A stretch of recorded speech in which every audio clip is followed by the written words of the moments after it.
Hey guys, tonight we're looking at the Tracer Tactical Viper JSTA adapter. So I know Tracer has this on a handful of his own pouches. I don't know if he's adapted it to anybody else's pouch specifically outside of the JSTA adapter. So it's a two-piece setup. Once I get it on the table, I'll walk you through it. Assembly is crazy easy. Functionality is super straightforward. Just in case, we'll run through it. But it converts what should be or is a hook and loop closure pocket on the front of the JSTA pouch into kind of a silent opening pocket with this Tegris fang, if you will. We'll get on the table. I'll explain it a little bit more. There's not a ton to it. It's very straightforward.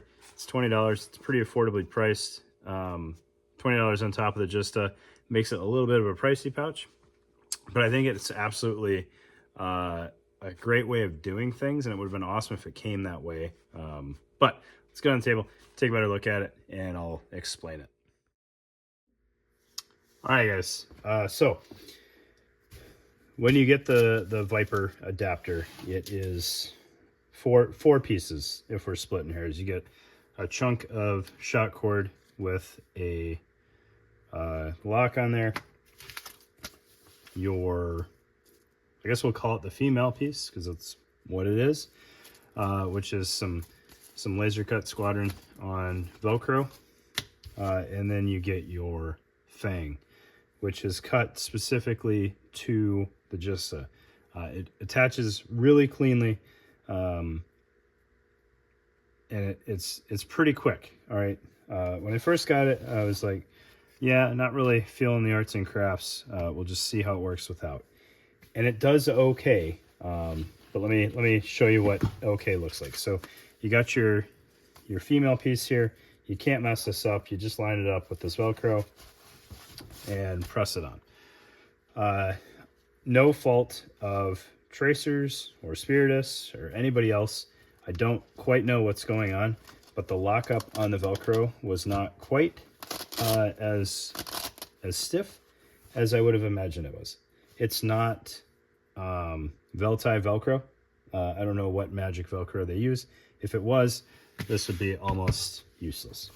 All right. And then on the top here, you've got a little cutout for the pull tab on the pouch. You just run that through there. And then the footprint matches up very well. And now that's attached. And then what you get is a variation of ride height here, depending on where you insert the fangs in the squadron. All right. It does have a very, very small amount of muscle memory that goes into it. You can't just close it like you would a Velcro pouch. You need to engage the fangs a little bit. All right. Once they're engaged, it's pretty straightforward. What's nice is you can kind of tension that as much as you want. So there on the bottom, it's pretty tight, and it's going to hold that flap shut really well. Or if you've got something taller in there, you can go higher than you would be able to with the Velcro alone, because you don't need that same amount of continuity. And it still has a very positive closure. You can see if you had the Velcro alone there, you'd only have about an inch of contact, maybe even a half an inch of contact, which is not overly secure. This is pretty secure. But I kind of talked about the lockup on the Velcro. Not quite sure why it doesn't stick better, but that's where the shot cord comes into play. It provides two functions. The first one is pretty obvious, that it tethers the, maybe not obvious, but it tethers the Velcro to the pouch so that it can't rip off. The secondary function, or maybe the more obvious function, once you see how it's installed, is it does provide some compression on this pocket to help keep it taut. With the way that I have this mounted on my belt right now, I'm using the belt pass-through. So attaching this is pretty straightforward and drama-free. I will do that I'm going to pause the video and then do it, and then come back and show you how I routed it, because I will for sure mess it up on camera. It takes maybe 3 minutes, and it's absolutely worth it. I was on the fence at first, but it's value added. So let me get that set up, and I'll show you how I routed it on mine. And you absolutely have options on yours depending on how you want to do it.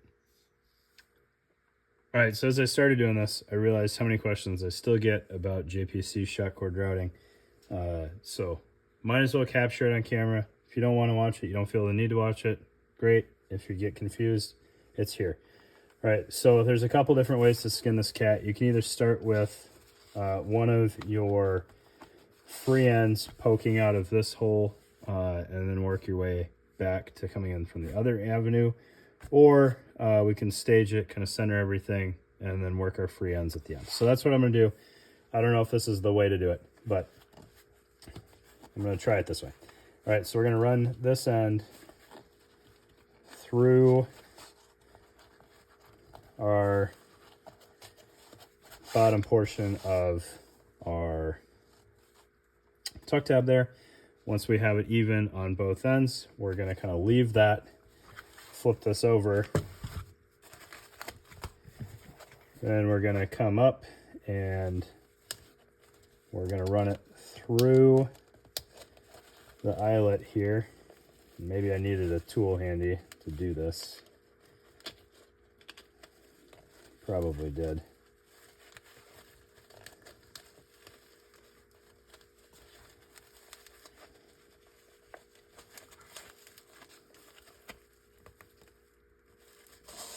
All right, so we got one end there.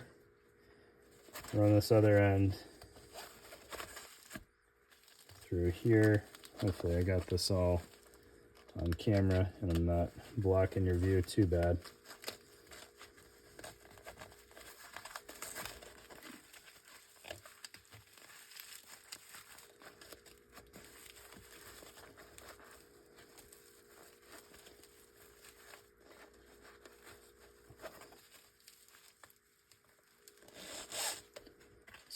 Holes could be a touch bigger. Then you're going to want to kind of route that off the side of the pouch.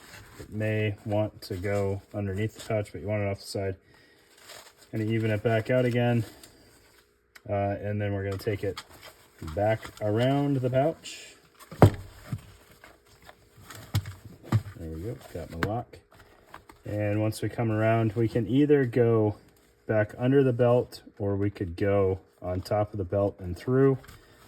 I kind of like the idea of going under the belt here, just to make sure the compression doesn't try to go over the top of the pouch.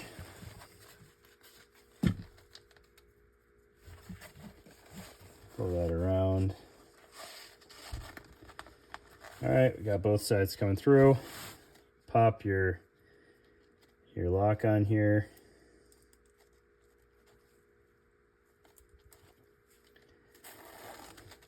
Get that, somewhat tight, probably real tight to get the knot in here.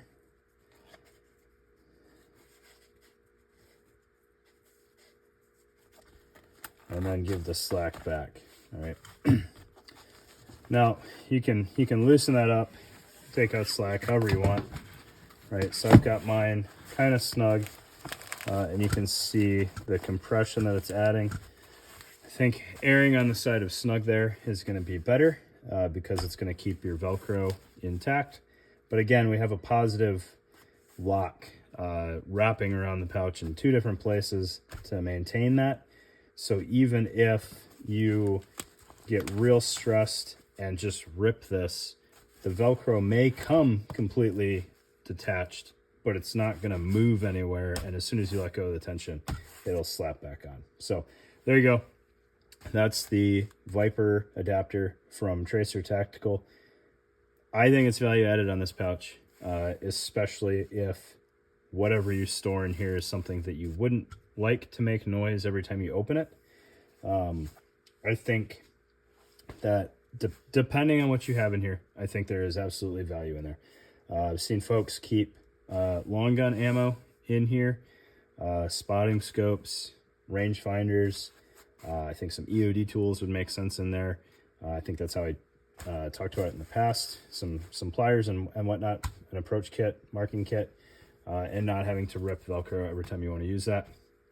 You know, not just for the sake of not making noise, but also longevity on the pouch.